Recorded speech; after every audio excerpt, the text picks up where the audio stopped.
You never really know someone until they steal from you, and the people who stole from me were the two I trusted most in the world. My name is Caitlin, and my 27th birthday should have been a happy night. We were at this upscale Chicago restaurant. My parents were there, all smiles, and then my billionaire grandfather, Walter, showed up. He never comes to family stuff. He smiled at me, this warm, rare smile, and asked, "So, is the apartment comfortable?" I was confused. "What apartment?" And my parents literally froze. I saw the color drain from their faces, and my grandfather. His smile vanished. He turned to them, his voice dangerously quiet. "Then where did the money go?" If you're watching this, hit like and subscribe, because what happened next was a betrayal that shattered my entire world. Before that night, I thought my life was normal. I was a graphic designer at a small agency in downtown Chicago. My paycheck just covered the bills. My apartment was a slightly run-down two-bedroom I shared with my roommate, Olivia. We had mismatched furniture and art prints on the walls. It was home. I was proud of making my own way. My parents, Harold and Diane, lived a comfortable life in the suburbs. Big house, pool, fancy vacations. My dad had a good job at an insurance company. My mom was in real estate. They never offered me financial help. Not once. When I graduated art school with $70,000 in student loans, they handed me a book on financial discipline. It builds character, they said. I believed them. I never resented them for it. But sometimes when I was eating ramen to save money and they'd pull up in a new luxury car, I did wonder. My grandfather, Walter, was a mystery. He'd built a real estate empire from nothing. He was stern, intimidating, but with me, he had a soft spot. He'd actually ask about my design work and listen to my answers. My cousin Natalie had a trust fund. She never worked, just posted from exotic locations. At family events, she'd flaunt her latest shopping spree. It always felt like she was rubbing it in. The week before my birthday, I got laid off. I was panicking. I had savings for maybe 2 months. When my parents insisted on a fancy dinner, I said no. Let's just do takeout. But they were adamant. 27 is special. They said, now I know why. Looking back, the signs were there. I just didn't see them. When I mentioned grad school, my dad shut it down. When I talked about money stress, my mom changed the subject. There were hushed phone calls that stopped when I walked in. The morning of my birthday, Olivia gave me a sweet card and a plant. She knew how hard things were. As I got ready for dinner, I had no idea I was walking into the worst night of my life. The restaurant was the kind where the menus have no prices. Crystal chandeliers, white linens. I felt out of place in my simple dress. My mom was wearing a designer outfit I'd never seen. My dad had gold cufflinks. They gave me a designer wallet and a scarf. Nice, but modest. Then my mom started lecturing me about financial responsibility.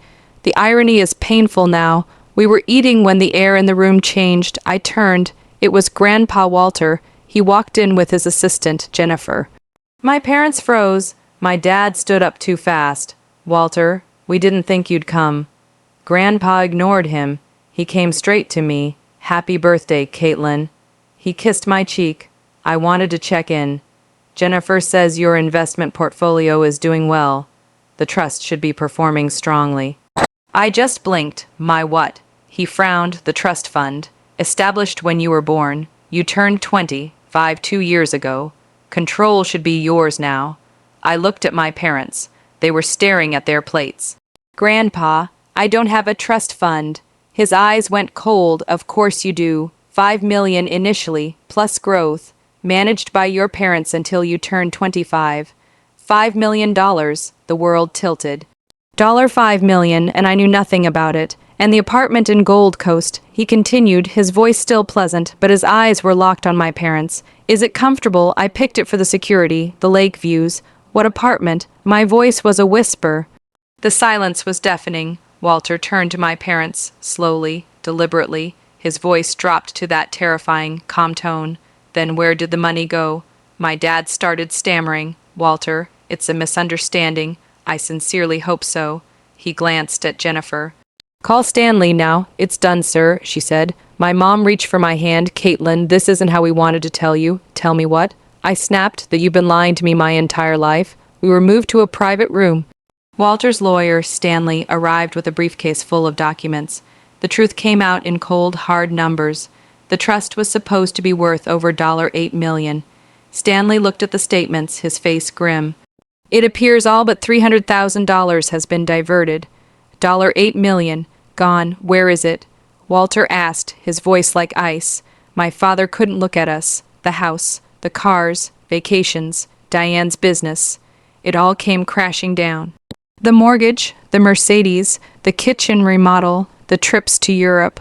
All while I was on food stamps. All while I was eating ramen. They were living my life with my money. You let me struggle. I said, my voice shaking. You watched me work 2 jobs. You saw me panic about rent last week. And you had my money the whole time. Walter placed a hand on my arm. Caitlin, he said quietly, they stole from you. We can press charges. It's your decision. I looked at them. My parents, the people who taught me to ride a bike, and I felt a betrayal so deep. I thought it would break me. I need time. I managed to say, the legal machine started turning that night. Assets were frozen.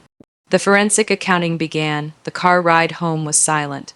When I walked into my apartment, Olivia took one look at me and knew. I collapsed on the couch. My parents stole $8 million from me, I said. The words sounded insane. The days that followed were a blur of lawyers and tears. We discovered they'd bought plane tickets to Panama. They were going to run right after my birthday dinner. The family fractured. Some defended them, but my cousin Natalie surprised me. She showed up at my door. I always wondered why they lived so well. She said, I'm so sorry. We found out they'd even been renting out my Gold Coast apartment, collecting the income while I shared a cramped place with a roommate. A month later, we met for legal mediation. My parents looked old and broken. Their lawyer said they wanted to make amends. Amends, I laughed, but there was no humor in it. You stole my future. How do you make amends for that? Walter laid out their options: cooperate fully and repay what they could, or face criminal charges. I don't want them in prison. I said, I want my money back, and I want them to admit what they did. They signed everything. Their house, their cars, it all went to the recovery fund. When we were finally alone, I asked the only question that mattered. Why? My mother cried. We got in over our heads. It started small, just borrowing a little. Then it got easier. It was an addiction, my father admitted. With money, with status, it doesn't excuse it, but it's the truth. It wasn't enough, but it was a start. With Walter's help, I started to rebuild. I moved into a modest bedroom, bought with recovered funds. I got a better job at a great design firm. I began learning about finances from Walter himself. My parents moved into a small rental.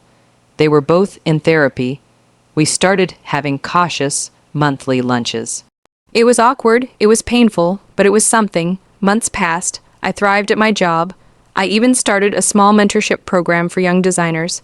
I was building a life that was truly mine, and I found an unexpected friendship with my cousin Natalie. And something more with an old college friend, Thomas. He was a fresh start, someone who knew nothing about the betrayal. One evening, about a year after it all happened, I was cooking dinner with Thomas in my apartment. It was filled with my art, my books. It was real. You know what amazes me, he said. How you took something that could have made you bitter and built something better instead. He was right. The betrayal will always be part of my story, but it's not the whole story. I learned that the most painful truths can set you free, that when a foundation of lies crumbles, you get to build something new. Something true, and that is a freedom no one can ever steal from you. If you've stayed with me through this, thank you for listening. Have you ever had to rebuild after a betrayal? Share your story in the comments below. If this resonated with you, please hit like and subscribe. Remember, sometimes the hardest endings are just the beginning of something real. That fragile piece I'd found, it was about to be tested. Because the legal battle was over, but the emotional war inside my house was just beginning. And the first real fight was over something I never saw coming, the guest room towels. It sounds ridiculous, I know, but that's how it happens, right? The big betrayals leave cracks, and the little, everyday things pour in and tear them wide open. It was a Tuesday. Thomas had stayed over, and after he left for work, I was doing the normal, mundane thing of stripping the bed to wash the sheets. I opened the linen closet to get a fresh set, and I saw them. Tucked way in the back, behind my plain, comfortable towels, was a set of my mom's old monogrammed Egyptian cotton bath sheets. They were ridiculously fluffy, the color of champagne with her elaborate D stitched in the corner. She must have sneakily left them here during one of those early, awkward visits after I moved in. A year ago, seeing these would have been a punch to the gut. A reminder of the lavish life they built on my stolen future. Now, it just made me tired, angry, but a dull, heavy anger. I pulled them out, intending to just shove them in a donation bag and be done with it. But then I stopped. I sat on the floor of my hallway, holding these stupid, expensive towels, and I just cried. I wasn't crying for the $8 million. I was crying for the $30 towel set, for the fact that even now, her presence, her taste, was invading the one space I had built to be purely mine. When Olivia found me there, she didn't say a word. She just sat down on the floor with me, took one of the towels and said, "Well, they are ridiculously absorbent. We could use them as rags for cleaning the bathroom." I laughed through the tears. It was the perfect response. It stripped the power from them. They weren't symbols of a stolen life anymore. They were just rags, but it sparked something in me, a need to purge. That weekend, I decided to finally go through the last few boxes. I'd moved from my old apartment with Olivia. I'd been avoiding them. They were full of childhood stuff, photo albums, yearbooks, and that's when I found the second journal. I'd kept a diary religiously from age 14 to about 22. I thought I had them all. But this one was different. It was a beautiful leather-bound book my grandfather Walter had given me for my 16th birthday. I'd only used it for a few months, then forgot about it. I flipped it open. My messy teenage handwriting filled the pages. Complaints about school, crushes on boys, dreams of being a famous artist, and then an entry from a few weeks after my 16th birthday party. Had dinner with Grandpa Walter tonight, just us. Mom and Dad were indisposed playing golf with people they hate. It was actually nice. He asked about my art, for real, not like Mom who just says that's nice, honey. He said he'd set up a fund for me a long time ago, for college and a head start. He told me to remind him about it when I turned 18. He said it was important, that it was my legacy. He looked so serious. I guess he's not so scary after all. My blood ran cold, he told me.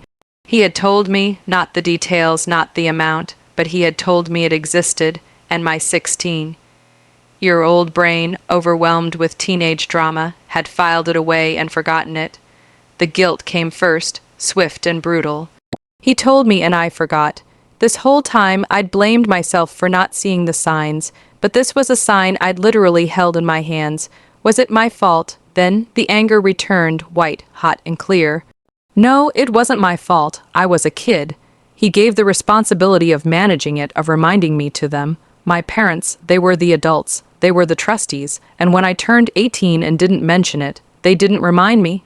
They saw their opening and they took it. My forgetfulness wasn't a cause. It was an opportunity for them. I had to see Walter. I drove to his penthouse, the journal clutched in my hand. I found him in his study, going over papers with Jennifer. He took one look at my face and dismissed her with a gentle nod. "Caitlin, what's happened?"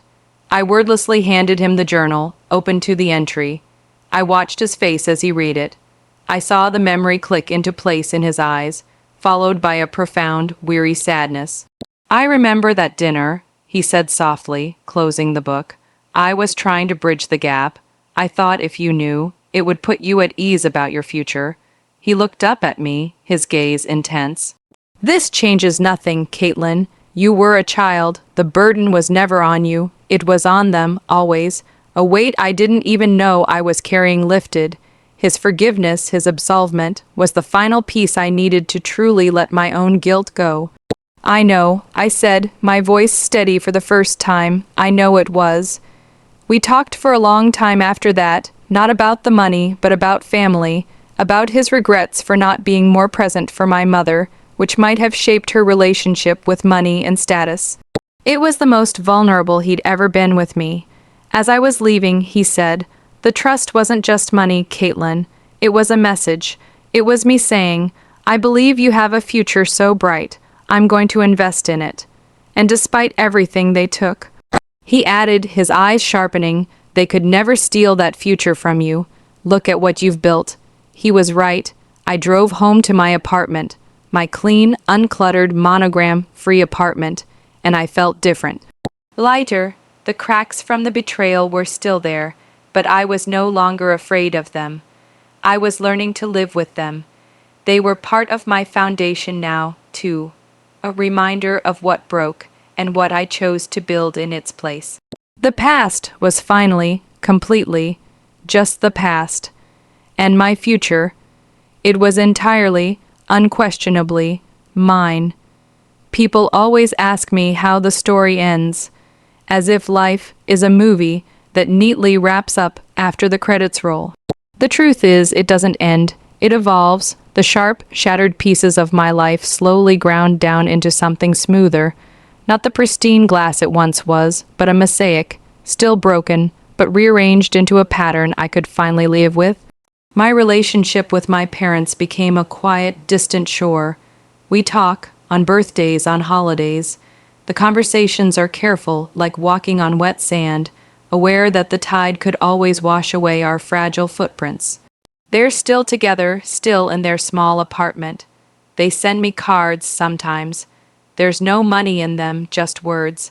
And for the first time, I believe the words are real. The amends weren't in the grand gestures or the repaid dollars. They were in the quiet humility of their new lives. My grandfather, Walter, became the anchor I never knew I needed. Our weekly dinners were my sanctuary. He didn't just teach me about finance, he taught me about resilience, about building something that lasts, not with bricks and mortar, but with integrity. The year after the scandal, he officially retired and put me on the board of his foundation, not as a handout, but as a vote of confidence. "You have a clearer understanding of value than anyone I know," he told me. It was the proudest moment of my life. My side business, the one I started out of sheer will, grew. I hired 2 more designers. We moved into a small, sun-drenched studio space. It was mine. Every scuff on the floor, every pin on the mood board was earned. The mentorship program for young artists, funded from the recovered money, became its own nonprofit. Natalie runs it with me now. The cousin I once envied is now my partner in trying to give others the head start I never got. And Thomas became my home, the kind of home you build, not the one you're born into. He was there for the bad days, when the anger would bubble up unexpectedly. He was there for the good ones, to celebrate a new client or a quiet Sunday morning. We got a dog, a scruffy rescue mutt, and the 3 of us would walk along the lakefront. It was in those ordinary, unremarkable moments that I realized I was happy. Not a performative happiness, but a deep, settled-in contentment. The money, what was left of it, is secure. It's a tool, not a trophy. It means security. It means I can say no to a bad client and yes to a creative risk. It means I can help a friend in a bind without a second thought. It has lost its power to haunt me. So if you're asking for the conclusion, here it is. Betrayal doesn't have a finish line you cross.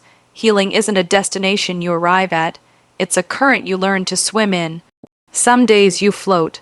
Some days you have to fight to keep your head above water. But you learn your own strength. You learn to trust the person you see in the mirror, because you're the one who stayed. You're the one who picked up the pieces and decided what to build with them. The $8 million wasn't my legacy. My legacy is the life I've crafted with my own 2 hands. It's the boundaries I set, the love I choose to let in, and the peace I fiercely protect. They took a fortune, but they gave me something more valuable in return, the unshakable knowledge of my own worth. and that is something no one can ever steal. If you're out there rebuilding after your own earthquake, just know this: the rubble is where you find the strongest stones. Keep building. Your story isn't over yet.